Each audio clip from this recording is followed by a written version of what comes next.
Salam sejahtera bagi kita sekalian dalam kasih Tuhan kita Yesus Kristus. Shalom Aleichem. Bersyukur di pagi hari ini, hari Selasa 24 Mei 2022, kita boleh ada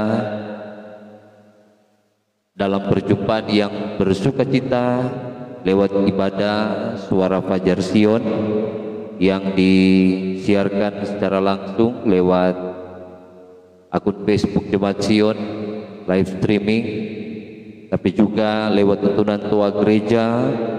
Mari kita mempersiapkan hati dan pikiran kita kepada Tuhan, mengawali ibadah saat ini. Kita mengangkat pujian dalam Kidung Jemaat nomor 1, Haleluya, pujilah, dan apa yang selanjutnya. Haleluya, pujilah Allah yang agung maha esa. Dalam Kristus kita kenal Allah yang hidup, Bapa kekal. Langit buana semesta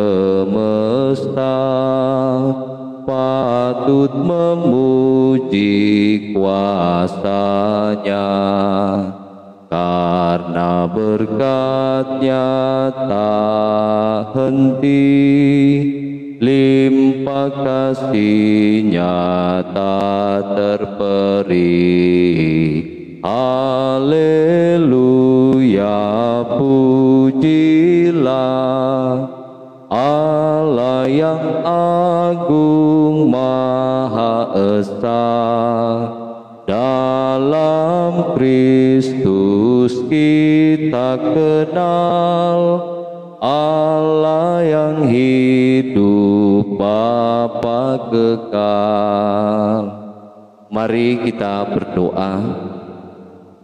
Terpujilah Engkau ya Tuhan, ya Allah kami, Bapa yang kami kenal di dalam nama Tuhan kami Yesus Kristus, dan dalam perantaran Roh Kudus senantiasa membuktikan kesetiaan pemeliharaan bagi kami setiap orang yang percaya.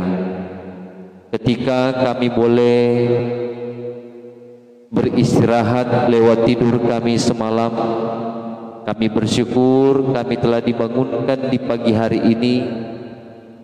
Ketika kami akan melaksanakan semua tugas tanggung jawab kami, sejenak kami bersaat teduh beribadah.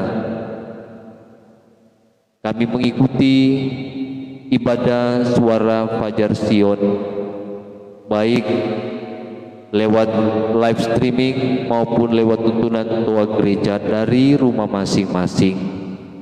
Maka Tuhan tahu dan kenal siapa kami, setiap kerinduan kami untuk berjumpa denganmu Tuhan. Dan karena itu kami dipersiapkan juga untuk kebenaran firman yang akan kami baca dengan renungkan di saat ini. Karena itu lebih jauh daripadanya, mohon ampunilah kami untuk segala kesalahan dan dosa yang kami perbuat melawan kehendak-Mu, sehingga kami boleh dilayakan, dibaharui, dan firman Tuhan yang akan kami dengarkan bersama tidak akan lalu dengan begitu saja, tetapi terus mendapat tempat dalam hati kepikiran kami, untuk kami jadikan sebagai bekal dalam menjalani akan hari-hari kehidupan yang masih Tuhan karuniakan untuk kami jalani. Maka berfirmanlah kepada kami ya Tuhan, hanya di dalam nama-Mu Tuhan Yesus yang adalah firman kehidupan, kami berdoa. Amin. Ibu bapak saudaraku yang kekasih dalam Tuhan, saat ini pembacaan Alkitab terambil dalam Injil Lukas pasal 24, Injil Lukas pasal 24 ayat 21 sampai ayatnya yang ke-24. Firman Tuhan tertulis seperti ini. Padahal kami dahulu mengharapkan bahwa Dialah yang datang untuk membebaskan bangsa Israel. Tetapi sementara itu telah lewat 3 hari sejak semuanya itu terjadi. Tetapi beberapa perempuan dari kalangan kami telah mengejutkan kami. Pagi-pagi buta mereka telah pergi ke kubur dan tidak menemukan mayatnya. Lalu mereka datang dengan berita bahwa telah kelihatan kepada mereka malaikat-malaikat yang mengatakan bahwa ia hidup.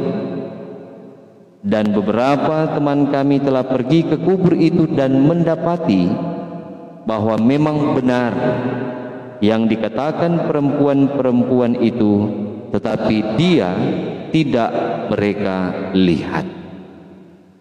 Demikian pembacaan firman Tuhan, Injil Lukas pasal 24 ayat 21 sampai 24. Tuhan Yesus memberkati pembacaan firman-Nya yang suci dan kudus ini. Amin. Saudara-saudaraku yang kekasih dalam Tuhan, bagian bacaan Alkitab Injil Lukas pasal 24 ayat 21 sampai 24 ini adalah dalam satu tema perenungan Kristus bangkit. Nah, saudara-saudaraku yang kekasih dalam Tuhan, menjadi suatu latar belakang 2 murid yang akan pergi ke Emmaus adalah dalam satu kekalutan, dalam satu kebimbangan, ketika Tuhan Yesus yang mereka ikuti, mereka layani, mereka menyaksikan begitu banyak mujizat, karya pelayanan yang dilakukan, kemudian sirna. Mengapa hal itu terjadi? Karena Tuhan Yesus yang mereka sembah, mereka muliakan, ternyata mengalami kematian, bagaikan anak ayam yang kehilangan induk. Maka mereka pun tercerai-berai. Mereka mulai ada yang menyaksikan. Dan hal inilah yang tentu menjadi bagian 2 murid yang salah satunya disebutkan bernama Kleopas. Dan dalam kekalutan, ketakutan, kesedihan, bahkan kekhawatiran mereka, ternyata Yesus tidak meninggalkan mereka. Tetapi Yesus menampakkan diri dalam satu juga tujuan utama, untuk menggantikan segala ketakutan, kekalutan, kekhawatiran mereka, bahkan kesangsian mereka, yang kemudian di situ sangat nyata bahwa percakapan yang terjadi adalah untuk menguatkan kembali bagaimana kepercayaan mereka yang sudah mulai menjadi ragu-ragu. Dan dalam fakta yang nyata tentang Yesus yang bangkit itulah yang kemudian diwartakan, disampaikan oleh para perempuan.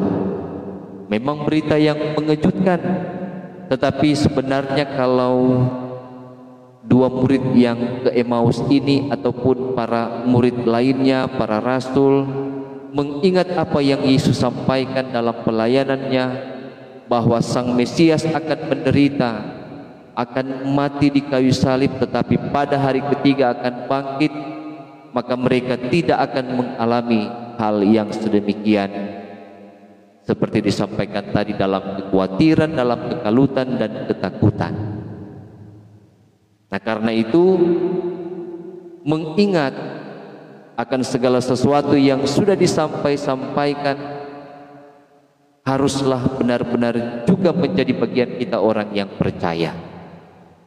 Mengingat apa yang sudah disampaikan para hamba-hamba Tuhan lewat berita firman Tuhan dan mampu melakukannya. Memang banyak orang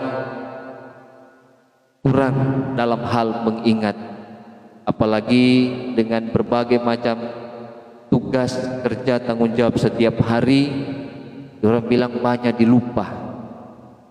Tetapi sebagai manusia yang memiliki hikmat yang dari Tuhan, kita percaya dengan kesetiaan kita beribadah, firman Tuhan yang disampaikan senantiasa mengingatkan kita agar supaya kita tetap yakin bahwa dalam karya keselamatan Tuhan yang sudah dikerjakannya itu berlaku bukan secara dibuat-buat, tetapi sudah dikerjakan dalam rangka penggenapan nubuatan perjanjian lama. Dan itulah yang sudah Yesus kerjakan bagi saudara dan saya. Ia menebus kita dari segala dosa-dosa, menganugerahkan kehidupan yang kekal, dan yang menjadi respon kita adalah tetap kokoh dalam iman, percaya kepada Kristus Tuhan yang sudah bangkit, yang memenangkan kita dari segala kuasa maut. Nah, karena itu dalam kehidupan pribadi dan keluarga, mari kita memiliki pemahaman yang baik dan benar tentang Yesus yang adalah juru selamat kehidupan kita. Mari kita terus berupaya menjadikan setiap firman Tuhan sebagai dasar yang kuat dalam keberimanan kita, sehingga dalam iman yang kokoh tersebut maka kita tidak akan pernah meragukan kuasanya, melainkan akan terus berharap secara totalitas, karena dialah sang pemilik kehidupan kita, dan ia yang akan terus menjaga dan melindungi kita, karena ia adalah Allah yang Immanuel, Allah yang menyertai dalam kehidupan ini. Maka biarlah firman Tuhan ini pun akan tetap memberkati, terlebih menguatkan iman percaya kita dalam kita melanjutkan semua tugas tanggung jawab yang Tuhan percayakan dengan segala baik dan benar. Terpujilah Kristus Tuhan empunya firman ini dan sampai selama-lamanya. Amin.